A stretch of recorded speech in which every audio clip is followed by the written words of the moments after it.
नमस्कार विद्यार्थियों, आपका स्वागत है हमारे चैनल एके बायोलॉजी जोन में। आज हम चर्चा करेंगे फास्ट इवैक्यूएशन टेक्निक्स यानी त्वरित निकासी तकनीक एकल बचावकर्ता पर, जो आपातकालीन आवाजाही के लिए एक क्लिनिकल प्लेबुक है। तो आज की ये गहन चर्चा बहुत ही खास है। मतलब कल्पना कीजिए कि एक इमारत में आग लगी है, चारों तरफ धुआं भर रहा है और कोई जमीन पर बेहोश पड़ा है। बिल्कुल, बहुत ही डरावनी स्थिति। हाँ, और वहां कोई मेडिकल टीम नहीं है, कोई स्ट्रेचर नहीं है, सिर्फ एक अकेला बचाव करता है। ऐसे माहौल में ना 1 सेकंड की देरी भी जान ले सकती है। सही कहा। अक्सर हम फिल्मों में देखते हैं कि हीरो आया और मजे से किसी को कंधे पर उठाकर आग से बाहर निकल गया। अरे हाँ, वो एक्शन फिल्मों वाले स्टंट। लेकिन देखिए, असल जिंदगी में ऐसा नहीं होता। आज हम उन किताबी या फिल्मी बातों से दूर उस वास्तविक जीवन रक्षक विज्ञान को डिकोड करेंगे जो सच में काम आता है। मतलब ये प्लेबुक उन खौफनाक पलों के लिए है जब सोचने का बिल्कुल समय नहीं होता। राइट? बिल्कुल, जब कोई वास्तविक आपदा आती है और कोई व्यक्ति वहां पूरी तरह से अकेला होता है तो योजना बनाने का समय तो होता ही नहीं है। कोई बैकअप नहीं होता। जी, एक एकल बचावकर्ता या सिंगल रेस्क्यूअर होने का मतलब ही यही है कि मदद के लिए कोई दूसरा हाथ नहीं है। ये क्लिनिकल प्लेबुक सिखाती है कि घबराहट के उस पल में भी शरीर और दिमाग को एक अनुशासित मशीन की तरह कैसे काम करना चाहिए। तो इसी संदर्भ में सबसे पहले त्वरित निकासी या फास्ट इवैक्यूएशन की बुनियादी परिभाषा को समझते हैं। दस्तावेजों में जो लिखा है उसके हिसाब से ये वो विधि है जहां एक अकेला बचावकर्ता किसी घायल को खतरनाक जगह से निकालकर तेजी से सुरक्षित स्थान पर ले जाता है। मतलब एक तरह से ये खतरे के क्षेत्र से सुरक्षा के क्षेत्र तक की एक वन वे टिकट है। बिल्कुल सही एनालॉजी है, एकदम वन वे टिकट। लेकिन किन परिस्थितियों में किसी को इसका इस्तेमाल करना चाहिए? इसके संकेत बहुत स्पष्ट हैं। देखिए, जब वातावरण ही घायल व्यक्ति के लिए उसकी चोट से भी बड़ा खतरा बन जाए, तब इसकी जरूरत होती है। जैसे कि आग लगी हो, विस्फोट हुआ हो, या कोई जहरीली गैस का रिसाव हो रहा हो। हाँ, जहरीली गैस या फिर सड़क दुर्घटनाएं जहां वाहन में आग लगने का खतरा हो। इमारत ढहने की स्थिति में भी यही काम आता है। अच्छा, और स्रोतों में ये भी लिखा है कि अगर कोई बेहोश घायल है जिसे तुरंत देखभाल चाहिए, तब भी हमें इसका उपयोग करना है। बिल्कुल। लेकिन मुझे यहाँ एक बात समझनी है। मतलब इन सभी खतरनाक स्थितियों में एक अकेला व्यक्ति होने का सबसे बड़ा मानसिक दबाव क्या होता है? टीम के बिना इतना मुश्किल क्यों है ये? ये बहुत ही बढ़िया सवाल है। अकेले होने का सबसे बड़ा दबाव ये है कि आपको सोचने का काम और मेहनत का काम, मतलब संज्ञानात्मक और शारीरिक, दोनों एक साथ खुद ही करने हैं। कोई और बताने वाला नहीं है कि क्या करना है। जी, आपको खतरे की पहचान भी करनी है और उसी समय किसी ऐसे व्यक्ति का पूरा भार भी उठाना है जो शायद बिल्कुल बेहोश है। यहाँ पर शरीर विज्ञान समझना जरूरी है। वो कैसे? देखिए, जब कोई बेहोश होता है ना, तो उसकी मांसपेशियां पूरी तरह से शिथिल हो जाती हैं। वो इंसान एक डेड वेट यानी मृत भार बन जाता है। अरे बाप रे, डेड वेट। हाँ, वो तो बहुत भारी लगता होगा। बहुत ज्यादा।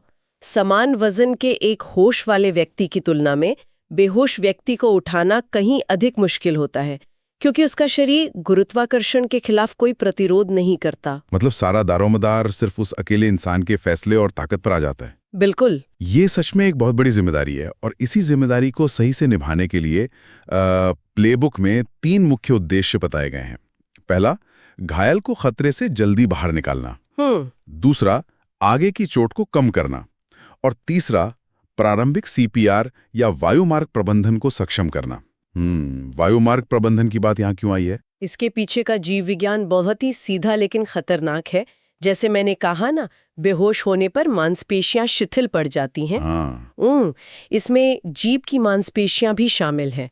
तो अगर व्यक्ति पीठ के बल लेटा है तो उसकी जीभ गले के पिछले हिस्से में गिर सकती है। अच्छा। और वो सांस की नली को ब्लॉक कर देगी। एकदम सही। वायुमार्ग पूरी तरह से ब्लॉक हो सकता है, इसलिए उसे सुरक्षित जगह पर लाना जरूरी है ताकि उसकी गर्दन और सिर को सही स्थिति में रखकर एयरवे खोला जा सके। या फिर सीपीआर दिया जा सके अगर दिल धड़कना बंद हो गया हो। बिल्कुल। ये तो बहुत ही तर्कसंगत है। मतलब पर्यावरण के खतरे से निकालकर शरीर के आंतरिक खतरे को दूर करना। जी। और इसे हासिल करने के लिए एक सुनहरा नियम दिया गया है दस्तावेजों में, सुरक्षा के साथ गति या स्पीड विद सेफ्टी। ये सबसे महत्वपूर्ण नियम है। और साथ ही सुरक्षा शील्ड के 4 स्तंभ भी हैं।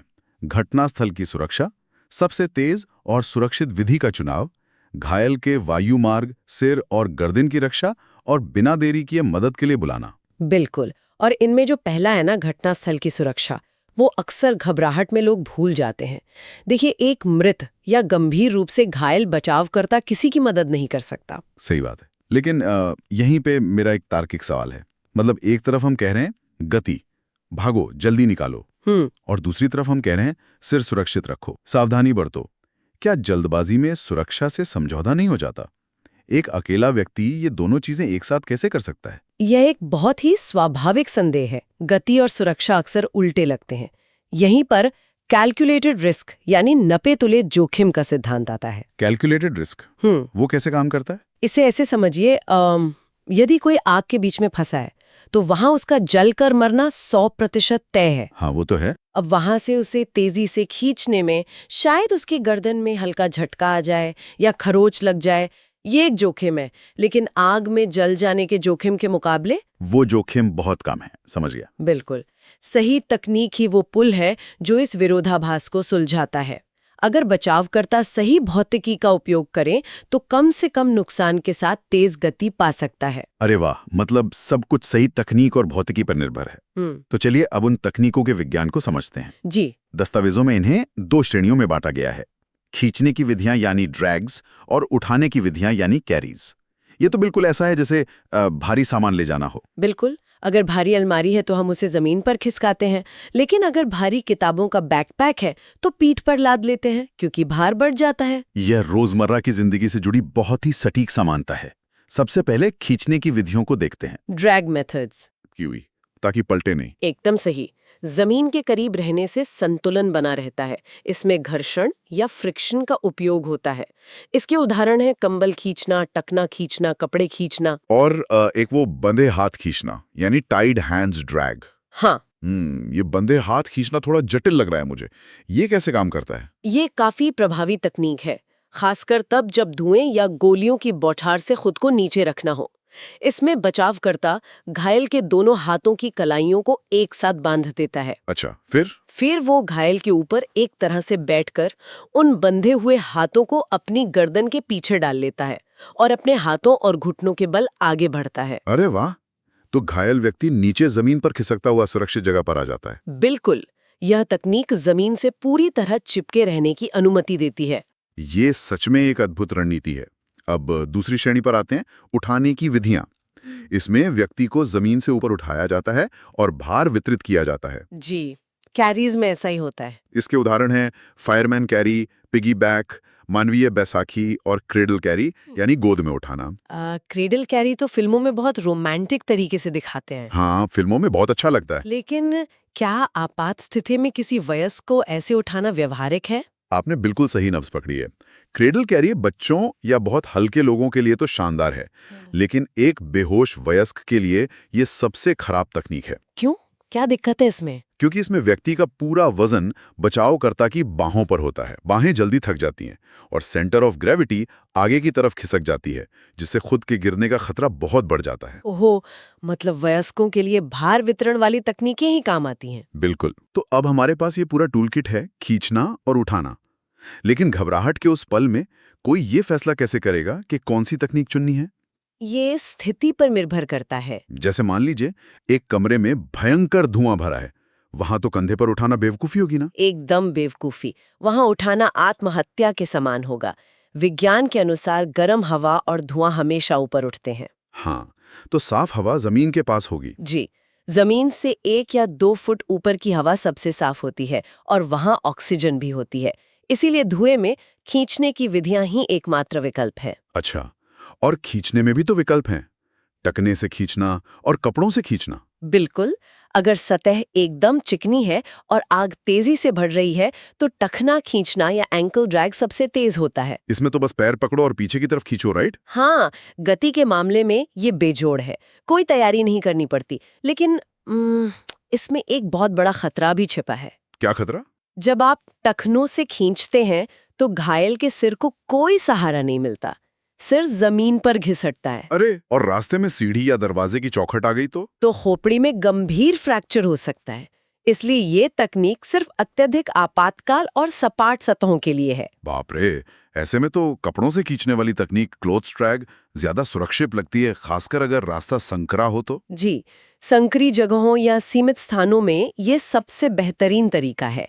इसमें बचावकर्ता गर्दन के पीछे से कपड़े पकड़ता है। तो क्या इससे सिर्फ सुरक्षित रहता है? हाँ, बचावकर्ता के दोनों अग्रबाहु या फोर आर्म्स घायल के सिर के दोनों तरफ आ जाते हैं, जो कुशन का काम करते हैं।